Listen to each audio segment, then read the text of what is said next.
What's going on? I'm John Carlo Nadeau, the host of Breakaway Coverage. This is a brand new episode, and today I'm absolutely delighted to be speaking with Kaci Ellerby, the athletic therapist for the North Vancouver Wolf Pack of the Pacific Junior Hockey League. Kaci, thanks so much for doing this. How's everything going? Good. Thanks for having me. How are you? Doing very well. My pleasure to have you. I'm looking forward to speaking with you. Let's just jump right into it. Let's find out where you were born and where you grew up. So I grew up in a little town on the Sunshine Coast called Powell River. Not many people know it unless you're kind of involved in hockey because we got Powell River Kings up there. Right Yeah, on. You that's where bring I was up the born and raised. Yeah, you bring up the Powell River Kings. Let's talk about that team a little bit because Yeah. obviously you are working with a hockey team now. Did you ever get a chance to do anything with the Kings, or did you even attend a game when you were there? Oh yeah, so I attended lots of games like growing up. I went to high school with like a bunch of the guys I grew up with. They ended up playing on the Kings as well. And then to get into my university, you have to do like observation hours. And I ended up doing my observation hours with the AT who was with the Power River Kings at that time, like 7 years ago now, probably longer even. Right on. Yeah. For somebody not too familiar with Powell River, what's it like living there? What's it, that kind of ocean life, if you will? Well, you grow up on the ocean. And if you don't do that, you go in the back country, which is all like lots of hikes, lots of lakes. It's a very small town, like tight-knit community. You either play hockey or you play soccer. Everyone knows each other, so yeah. We were talking about it before we jumped on. I feel like we have to talk about it a little bit. Yeah. The Hopper family is a family that you know quite well. I I had the do, yeah. opportunity, to work with the Tsunami. I know them too. Yeah. So tell me about the Hopper family. Let's give them some love here. I absolutely love the Hopper family, like every single member, and I know a lot of them. Katie's one of my really good friends, growing up with her, like, because I came back to Powell River probably when I was in grade 5. And since then, we've just been like always in touch, always seeing each other. Like, yeah. And then her dad and her mom are super great. Like, if anything goes wrong, like, that's someone you could, like, a family you can rely on in Powell River, which, like, is super nice. Yeah. And you can't go wrong with the brothers, too. The brothers are pretty good. It's such an athletic Yeah. family, such a great family to work with. And of Very course, athletic, very smart as well. And they're all hilarious in their own way, too. So, yeah, and of course, Rick Hopper now the director of yes. operations with the Coastal Tsunami. Did you get a chance to see him when you were on the bench when the Coastal and No, North End played? I knew when we came, maybe it was January. Um I knew he was like in the building because Matt was like, "Oh, did you see Hopper?" And I was like, "No," and I never ended up seeing him. And I was like, "Well, I'm kind of too busy to go track him down." Like, so I actually when Lauren was doing, so Lauren, like the AT with Coastal, when she was doing the interview process, she told me. And I was like, oh, like, do you know Rick Hopper? And she's like, yeah, he's the guy doing. And I was like, name drop me. And she's like, really? And I was like, yes, because like Rick knows who I am. Say you know me, and like I'm putting my like name out for you because I think you're a great therapist. And so, yeah, she's like, okay, I'll do that. And then I heard from Katie that Rick was pretty jazzed that I knew Lauren. So, yeah, just a small world. Exactly. So Lauren's actually a guest of the show. Yeah. How do you know Lauren? So in the AT world, especially in Vancouver, it's like you meet so many ATs, and we both were working some like minor hockey or like academy hockey actually. And a lot of times, like through the academies, there's a lot of games to pick up because there's just so many games, so many teams, and not enough therapists.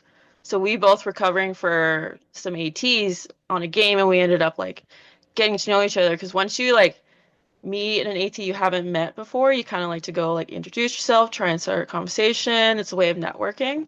And me and her clicked like right away. And we ended up working a lot of hockey like against each other that like last season. And then she told me about like applying for this job. And I was like, oh, what a small world. Yeah.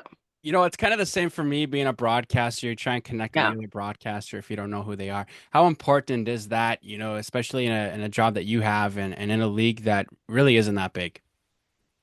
It's so important. Like, in not just AT in general, but like in sports, like yes, you can be very skilled, like that's obviously what they're looking for, but it's so much better when you also have like a recommendation coming from another person who knows that individual who may be looking for someone, because then they're automatically going to have that a little bit more of that trust initially of like, okay, I've heard great things, like you've got a good recommendation. I kind of know what I'm getting with you before actually even seeing your skills. And then obviously you add in your skills to hopefully like continue to build that rapport and trust. But yeah, so it's really like just a good way. Like I like to like help a lot of people out too by like hey like name drop me like especially if I've seen how they work and like I can vouch for them like I like to help each like we all got to help each other out in a sense so yeah Fantastic. When yeah you were talking about Powell River, you mentioned it's a soccer town and a hockey town. So yes what made you want to get into hockey? Did you ever play growing up? so I never played growing up because my mom said hockey was too expensive which it is and my whole family sport like you can look back decades it's all soccer so naturally it's like you go the soccer route. But since being an AT, when I was doing my placements, I didn't want to do a soccer placement because I know enough about soccer anyways. I spent 15 years playing the sport. So I started with rugby just to really put myself out of my comfort zone. And it's very chaotic. I don't know if you've ever seen rugby, but it's very Oh yeah. uncontrollable kind of stuff. So the more I got into that, I was like, okay, like I love this. I always like, I'm a big fan of hockey, like being a Canadian, obviously. So I was like, I would love to work hockey. And then once I started like hockey and lacrosse, like I just like the more contact collision sports personally, just because I find the culture is more like, in my cases, I found the culture's been better and they seem to appreciate like my role more than other sports. But yeah, I just really love it. Did you have a favorite NHL team growing up? Growing up, so this is going to sound bad. So growing up was the Canadians. I'm still a Canadians Hey, fan. there's nothing wrong with that. That's the best team in Canada, the best team in the Well, world. so I'm a Canadians fan. However, my like actual number one team is Dallas Stars. Okay, okay. Yeah. So, but my favorite player didn't play for either of those teams. So Who was that? Jonathan Toews. Right on. That's a good He's the Canadian reason name. he's the reason I got into hockey. So yeah, So let me try and get this from you at least. So the yeah, Habs, are they at least your favorite Canadian team? yeah, There we go. There we go. yeah. I like it. Absolutely. Like no questions asked. What drew you to the Montreal Canadiens? I don't know. I think it was the history and just like yeah. Well, I also love Brandon Gallagher too. So that probably helps. Like I just love his style of play. Like he's a small guy, but he doesn't like allow that to stop him, which yeah, use that to your advantage essentially. Brendan Gallagher, he's a BC boy, he played for the I Vancouver know. Giants. Yeah. Yeah, I went to a Giants game on Sunday. Right And on. they yeah, they Yeah. almost did the big comeback, which would have been I cool, know. but Close game, close game. very close. Yeah. And then yeah, no, I was actually in Montreal when they had their PWHL game there Yeah, yeah. playing Boston. And let me tell you, the Oh, atmosphere at the Bell Center is second to none. yeah, that would have been crazy. It's a Yeah. lot of fun. Even if you're just watching, the Victoire, the women's team, or the Habs, it is such a great building to be in. You look up, you see Yeah. all the banners. It's like, oh my goodness, like you won't find this, in many places at all. So Yeah, I pretty think it cool. was really smart. They even had like some of the Four Nations at the Bell Center. Oh Like yeah, oh yeah, that's a big rink and big arena, like for Hockey sure, Central down there. So for sure. No, those yeah, those Habs fans, they go crazy and they're all they over the go place. crazy, but I love it. All over the place as well. We've kind of Yeah. talked about male hockey a little bit. Let's talk about, the female side of it. And was there a female hockey player that you watched growing up, if anybody at all?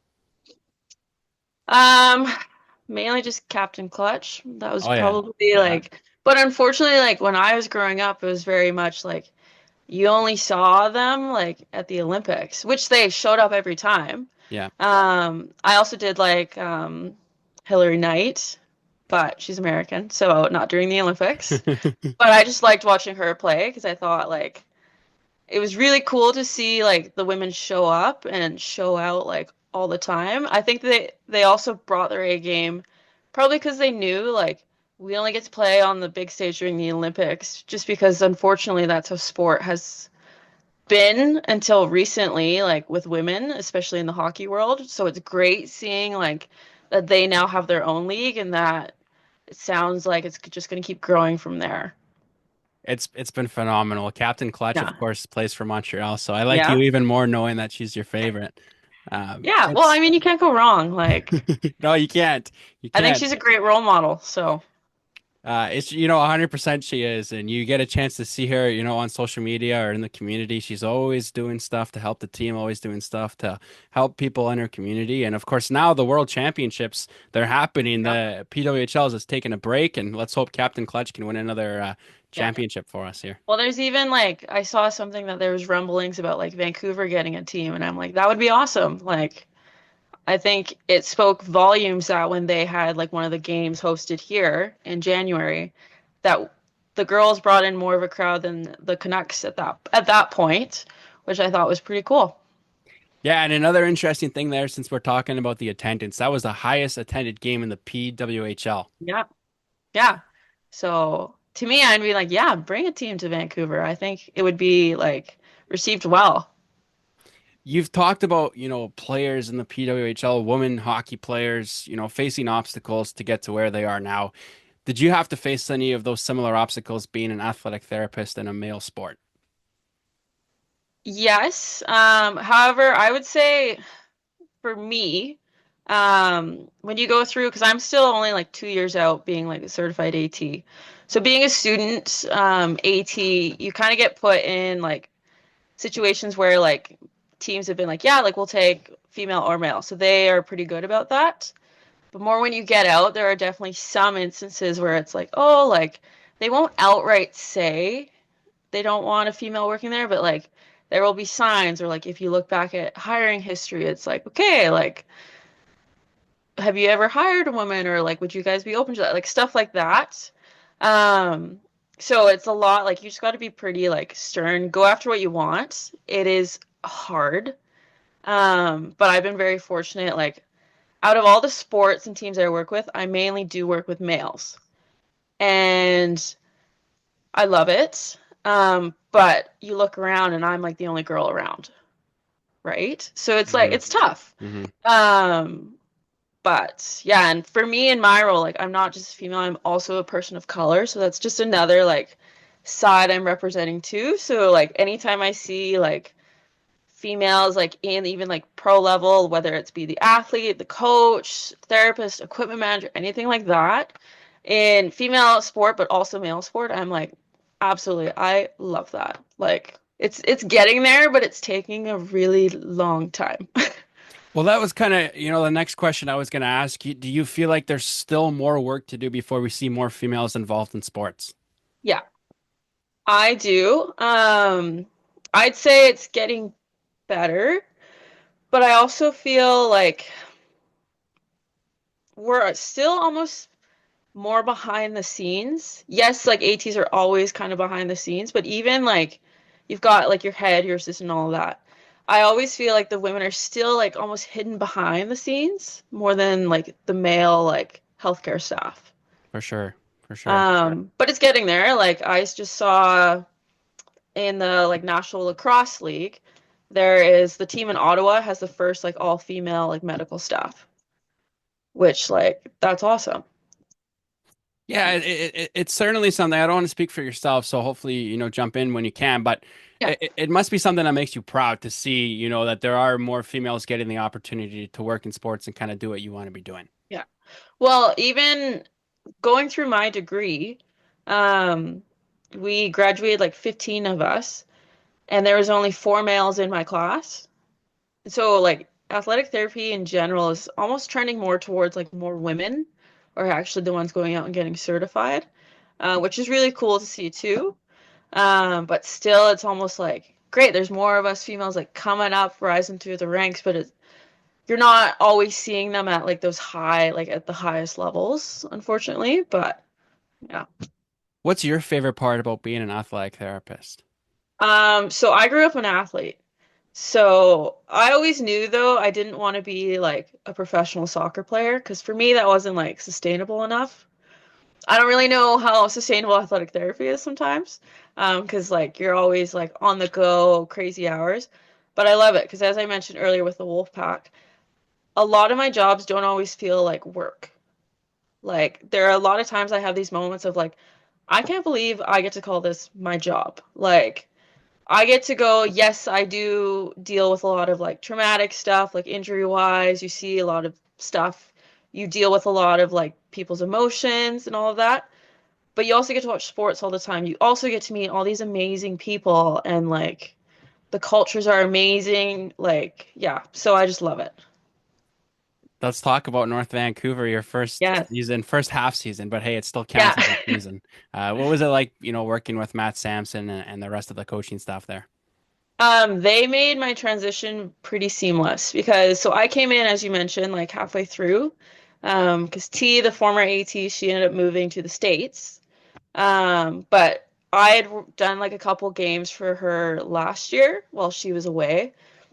I think she kind of did that on purpose, just to almost like slowly introduce me to the coaches and that. So when I came into the season, they already kind of knew like who I was. I knew who they were, which helps a lot. And then T, on her last game was my first game. So she just kind of showed me all the ropes of like what she does on game day, like how she communicates with the coaches and all of that. So then from there on, I was kind of able to just take all of that. There were certain things like maybe I tweaked a little bit, but like for the most case, I just like kept it the same because it was like, yeah, this works. It's super easy. Like the communication's great. Yeah, I feel appreciated by those guys. So that's a big thing when you're an AT. So Did you yeah, ever think it was something that you would be doing? Working not just with North Vancouver, but just working in hockey in general? yeah. So you could even ask Rick Hopper because years ago, we were just talking about like me working in pro, and I was like, yeah, I would love to like work hockey, like would love to work NHL, but I was like, but I would actually really love to work the women's side. He's like, really?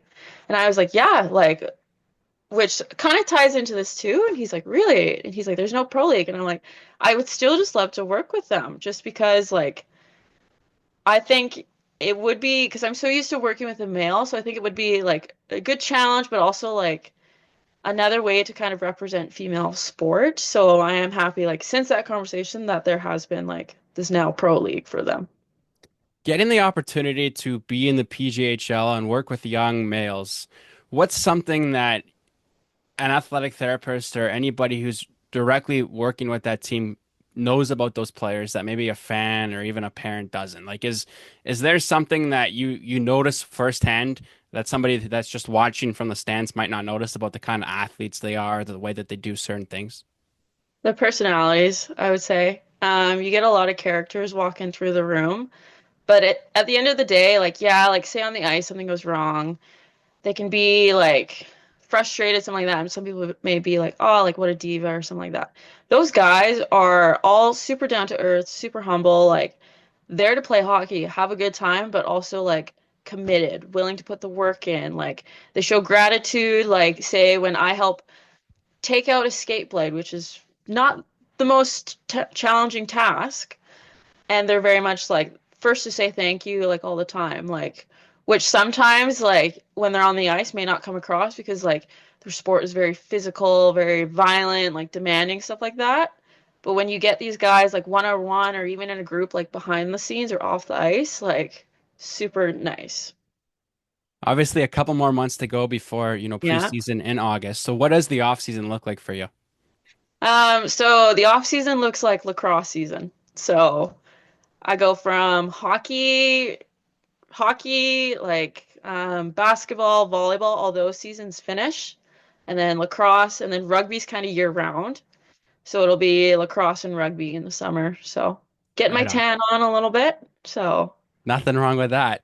nothing wrong with that, but it feels like I never stop living at hockey rinks. So Yeah, yeah, yeah. It's one of those things that comes with the territory, right? yeah. But I love it. Like it's my one of my like favorite sports, like hockey, lacrosse, and rugby. Like that's a pretty good job.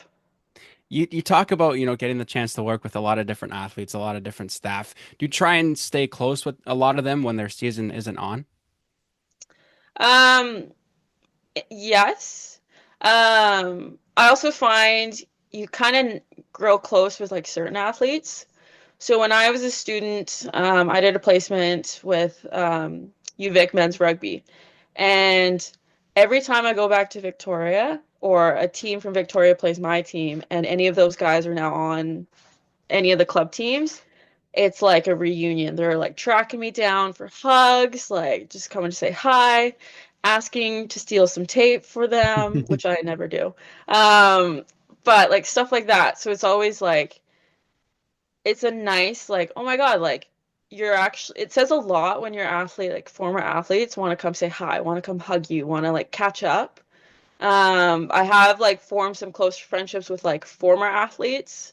I try not to while they're like my current athletes, just because that is that like conflict of interest.